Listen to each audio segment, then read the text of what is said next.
Hi, I'm Erica S. Pearl. I'm the author of books for young children, including Chicken Butt, Chicken Butt's Back, Chicken Bedtime is Really Early, Dottie, and other picture books. I'm also the author of When Life Gives You OJ, and novels for middle grade readers. And I'm the author of Vintage Veronica, a novel for young adults. So I grew up in Vermont, in Burlington, Vermont, and both of my parents are teachers. So my mother taught English as a second language. My dad taught medical school. And so there were always a lot of books and a lot of written words in my house. And I read a lot. I read all the time as a child, and I went to the library a lot.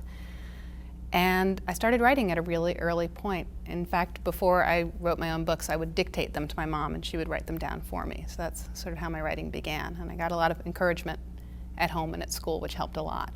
There's an incredible connection between reading and writing. The more you read, the more you see the world through all sorts of different perspectives, and the more words you have at your disposal. So I think there's a huge link between reading and writing and expressing yourself. And when I was at a point where I had stories to tell but couldn't quite make the words come out right on the paper, I would tell my mom the stories, and she would write them down word for word without correcting my vocabulary or my grammar.